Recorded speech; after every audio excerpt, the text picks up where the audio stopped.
When I played Deathloop, the latest game from the makers of Dishonored and Prey, I got a strange sense of déjà vu, and not just because the game features a Groundhog Day-style time loop. Yeah, you see, in this game you're trapped on an island that's stuck repeating the same day over and over again. And so whether you die or make it to midnight, you'll wake up on the same beach on the exact same morning.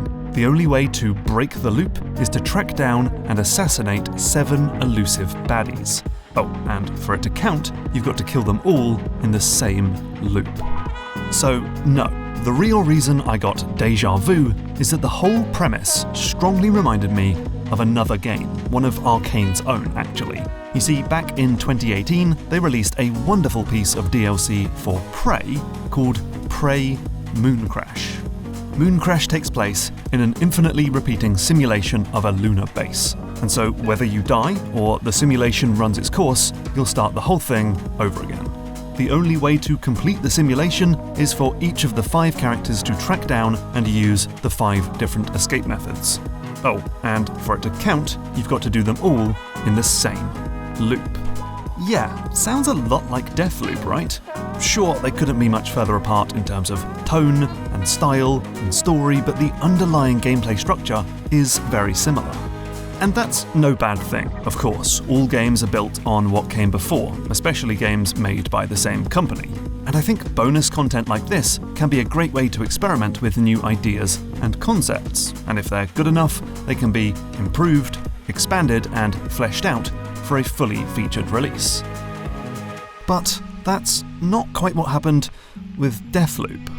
Sure, the game builds on the main idea of Mooncrash, but there's more to Prey Mooncrash than a clever concept. This DLC is, in fact, jam-packed with super smart design decisions that patch up problems with the underlying concept and also address some issues that Arkane identified with the wider immersive sim genre.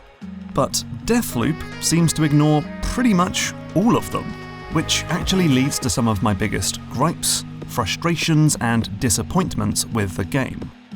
So, in this video, I'm going to go through all the smart stuff in Mooncrash and look at how Deathloop failed to learn those same lessons. I'm Mark Brown, and this is Game Maker's Toolkit.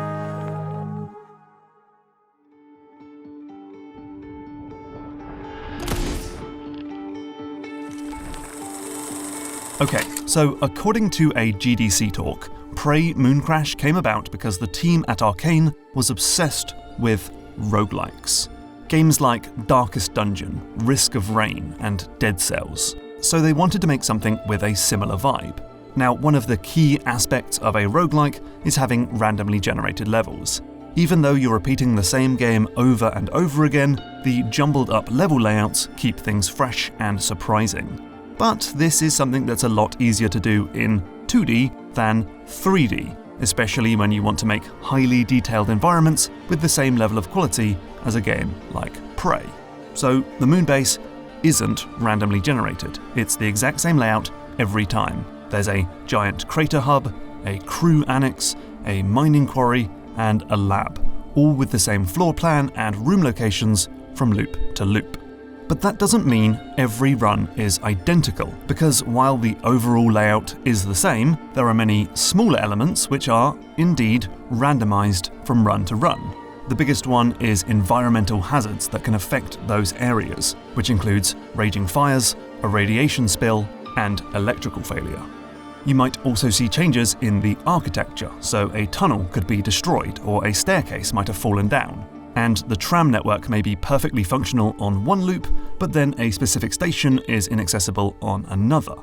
Plus, escape pods and service closets may be found in different places, enemies can spawn in different locations, items might be in different spots, the list goes on. And this is actually really cool. You should know by now that I really like revisiting a space and gaining familiarity with it, and you get that in spades in Mooncrash. You learn shortcuts and safe spots and the best place to track down a medkit. But the randomized elements keep you guessing. They stop things from becoming stale, and they force you to think on your feet. So, a favorite shortcut might not work on this run. An easy escape route now needs a new solution. Your perfect plan is scuppered by a broken down tram. some of my favourite moments from Mooncrash came from these random elements ruining my plans. But I could then use my familiarity with the space to find a novel solution. Now back to Deathloop, and this game really is the same from loop to loop. If you revisit an area at the same time of day, you'll find that it's almost identical, down to the placement of enemies, security turrets, and fizz pops. So you do get the fun familiarity of revisiting a well-known space. By the 6th time you come back to Updarm in the afternoon, you'll know the perfect route to zip by enemies undetected. But you don't get the surprise of an unexpected change. You don't get the think-on-your-feet problem-solving of a broken shortcut or unpredicted turret. And after many hours in the game, it's entirely possible that you'll be getting bored of seeing the exact same patterns, events, and layouts. There is, however, one big caveat to this, and that's Juliana. Deathloop lets players do a Dark Souls and invade another player's game as a multiversal malevolence who can hunt down Cult with a massive arsenal of weapons. And when Juliana spawns into your game, these moments do provide some of those feelings I got in Mooncrash. The surprise, the sudden change of plans, the problem solving. Juliana can even place down traps that will catch you off guard simply because in the last 5 times you played this level, there weren't any mines there. So Juliana does make sure that Deathloop is never perfectly predictable. But whenever she wasn't invading my game, I missed the clever, fine-grained randomization from Mooncrash.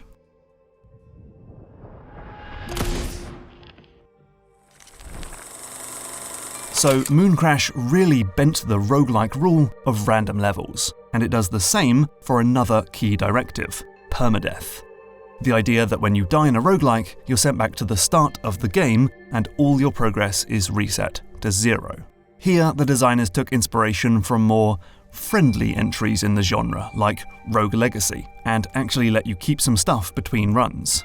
So any skill tree unlocks you make are permanent.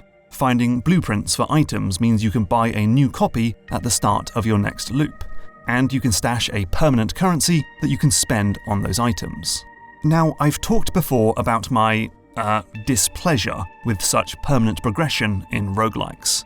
In short, if you let the player make the game easier over time, then you get a weird curve where the game starts off way too hard for the player's current skill, and then as the difficulty decreases and their skill rises, you end up with a game where the player is completely overpowered, and so the sweet spot exists for like a handful of runs.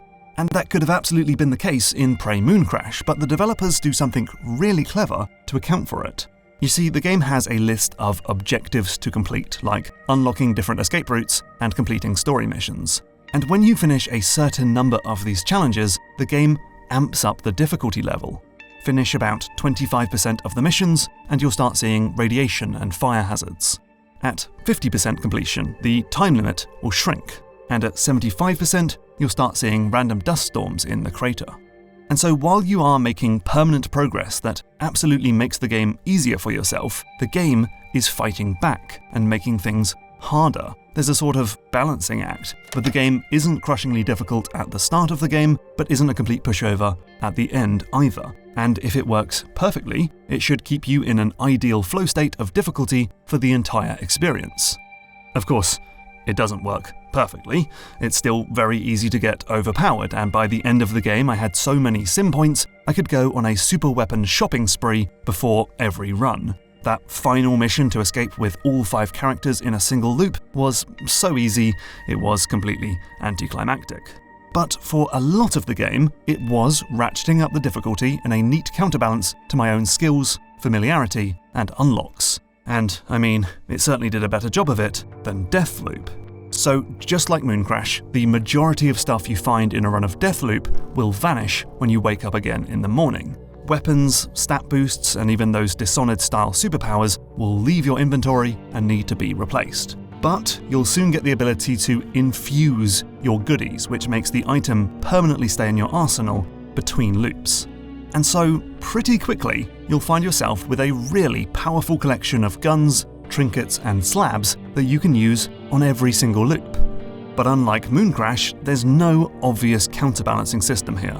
The game does not seem to get more challenging or complicated over time, and so the baddies you fight at the beginning of the game are the same ones you'll fight at the end, only you now have an entire rack of weapons and magic powers at your disposal. There is a simple system called loop stress, where visionaries get more powerful when you defeat their pals, and according to the tutorial, it does have some residual impact across multiple loops, but it must be minimal because I never felt its effect. In fact, I personally found myself to be an overpowered, nearly invincible killing machine rather early into the game, and that final mission to kill all 7 visionaries in a single loop was, again, anticlimactic. I did it on my first attempt, and it was laughably easy because I just had so much power at my disposal. And that was actually kind of fun. It was admittedly enjoyable to be an overpowered super soldier just wiping out all 7 baddies in a cathartic finale of death and destruction. But there was also the rest of the game, and after about 7 or 8 hours, I lost all sense of challenge. With almost no way to counteract the player's ever-growing power creep, the game rapidly loses its balance and topples onto its face.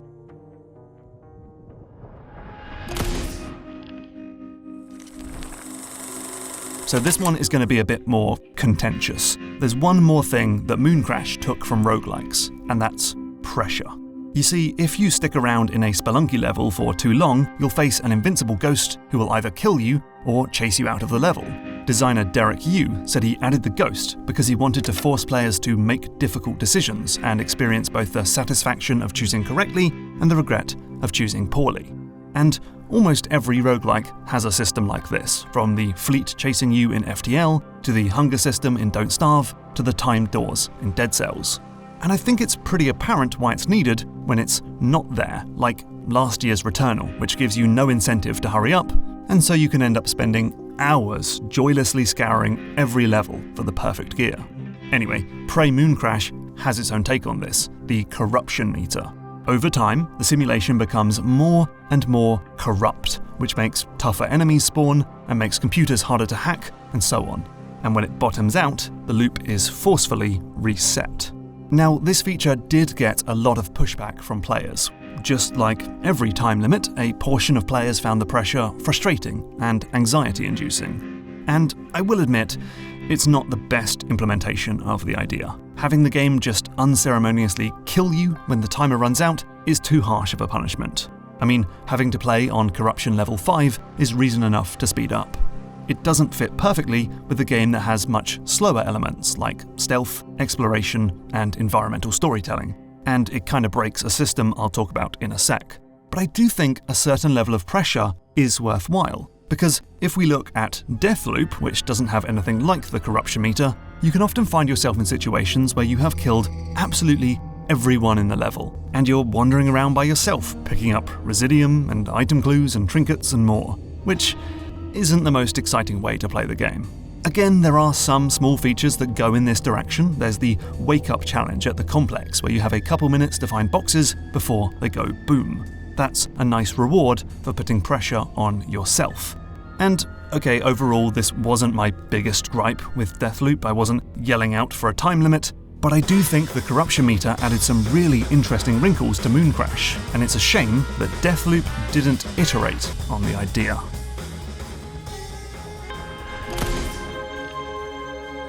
While Prey Mooncrash was made with an eye towards roguelikes, the designers were also thinking about their own genre, the immersive sim, and the problems they face there. In that GDC talk I mentioned earlier, Arkane's Rich Wilson points to the way that players can get into comfortable patterns with these games. That could be a way of playing, like being stealthy, or a way of engaging with the world, like deciding to never kill humans. And while it's awesome that players get to choose how they play, it can also mean they only engage with a small part of the game, or they never explore certain parts of the skill tree, or they play in restrictive and potentially frustrating ways, like reloading a save the second you get spotted. So Arkane wanted to challenge this in Mooncrash. Here you play as 5 characters instead of 1. They basically take Morgan from Prey and split them into 5 parts. A stealth expert, a repairwoman, a heavy weapons tank, someone with loads of PSI skills, and someone with loads of Typhon skills. This means that when you're playing as certain characters, your preferred playstyle might be discouraged or even impossible. In fact, I wish they went further and made it so the psychic characters can't use guns at all, but never mind. The idea is that you'll end up trying different gameplay styles, and it totally worked. I used abilities in Mooncrash that I never tried in the real Prey, and sometimes I would need to find new solutions to a problem because my go-to answer was simply not viable with the current character. I was forced out of my comfort zone and had to think about the world in a different way each time I spawned in. That's not what happened in Deathloop though, so this game is very much built in the same vein as other immersive sims like Prey, Dishonored and Deus Ex. You play as a single character with complete access to a large array of items, powers and playstyles. And yeah, I went straight back to my old ways. For some reason I really love hacking turrets in games, and so I did that for about 30 hours straight in Deathloop. And there were slab powers and weapons that I never tried simply because the ones I had were really working for me. I mean, I don't think I swapped out Shift after I unlocked it because I like zipping around levels too much. And so, yeah, I wasn't expecting Deathloop to be split into multiple characters like Mooncrash, but there are problems with immersive sims. I mean, Arkane themselves acknowledge them, and yet Deathloop does nothing to fix them. And the frustrating thing is that there is a potential solution to this in the game. Losing your tools every loop should force you to find and try new ones, like how your favourite weapons shatter in Breath of the Wild. But, alas, as I've said, infusing your weapons stops that from happening to any real degree. But shaking you out of your comfort zone isn't the only advantage to having multiple heroes in Mooncrash.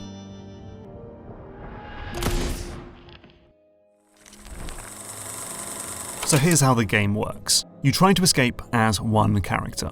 If they pull it off or they die, you then switch to another character and go in on the same loop. And this leads to some really interesting outcomes. Like, the first character can perhaps make life easier for the second character, perhaps patch up a hazard or make progress towards an escape method or clear out enemies. Perhaps the most clear take on this comes from how the volunteer needs to escape via a portal to unlock his story mission, but the portal machine needs to be repaired and hacked, and he can do neither.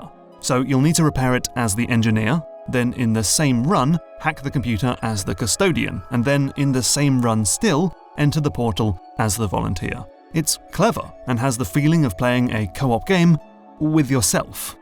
But you also get the feeling of playing against yourself. Take an escape pod, and now no other character can use it. Die mid-run, and you might come back as a powerful phantom enemy in the next character's game. And any items you've scavenged as one character will be gone for the next character, so you have to think ahead and leave stuff behind for future heroes. Unfortunately, that idea is quickly undercut by the way you can just buy all the items you need. And the system is also spoiled by the corruption meter I spoke about a minute ago. It's often better to just reset the simulation when switching characters, unless you specifically need to use multiple heroes for something. But again, it's a clever idea that just needed a little more time in the oven.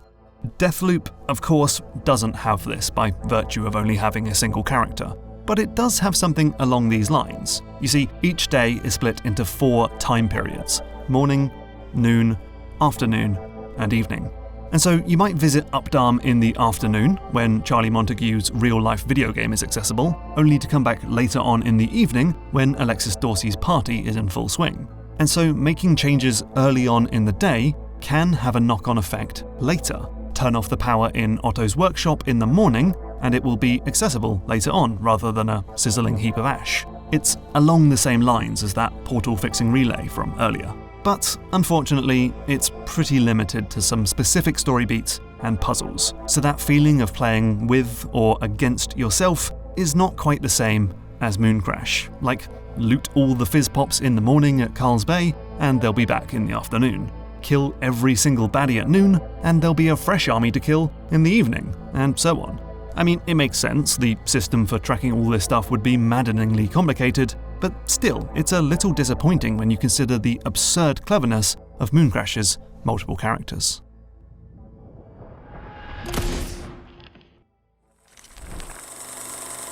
Finally, there's the ultimate challenge. Both games have largely the same structure. Kill the 7 visionaries or find the 5 escape methods, and to actually complete either game, you need to do the lot in a single loop, the ultimate challenge. Now, in Mooncrash, how you do this is almost entirely up to you. For the most part, you can send whoever you like to whichever escape route you want, and so you really have to plan it out for yourself. Maybe you want to send the weakest characters first, so your strongest heroes are there when the corruption meter will be highest. Maybe you want to use the easiest escape method with a character you don't really like using, and brave the hardest route with a hero you're more comfortable with. It takes planning, forethought, and cleverness.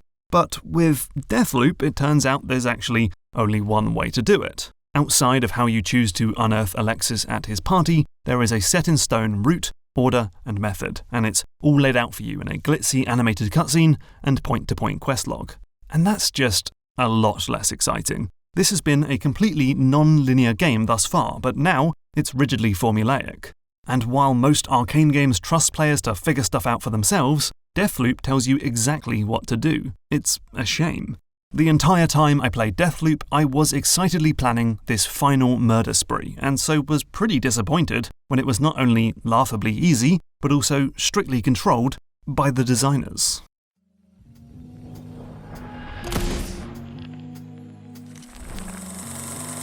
Now, there are some ways that Deathloop does indeed learn from Mooncrash. For example, both games are, for the most part, very non-linear in how you approach them, which is fantastic, but it can make storytelling a challenge. How do you make sure the player gets the narrative in a compelling order and at a satisfying frequency? Well, Mooncrash stuffs some of its plot into the simulation through narrative missions and environmental storytelling. But the main story is told outside of the loop. Basically, when you do a certain amount of Chasma orders, it boots you back out to your spaceship for the next chunk of the overarching narrative. So you're always getting a bit more of the plot. And Deathloop has something similar. There's the stories of the Visionaries, and you'll discover them through tracking them down, reading their computers, finding notes, and so on. But the main story of the game is with Juliana, and so every time you enter a level, Juliana and Colt will have a quick chat on the phone, often in a way that extends their story and relationship. Colt. Julie. I'll take it.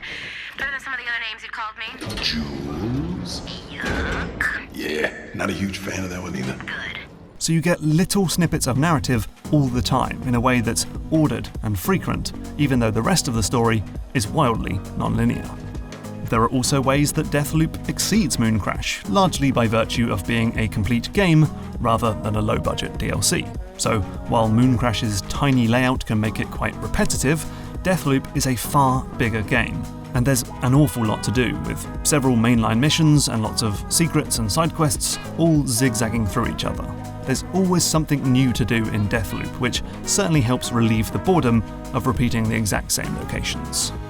And so, ultimately, I did really enjoy Deathloop, but I also found it repetitive, unchallenging, and restrictively hand-holding.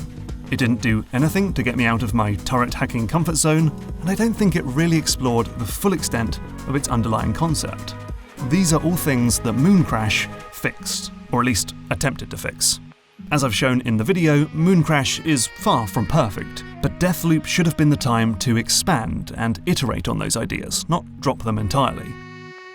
And look, there are probably some very good reasons why Deathloop skipped the design decisions from Mooncrash. I mean, the games do have different vibes. Mooncrash is more of a score-chasing, highly replayable roguelike, whereas Deathloop is far more singular and story-focused.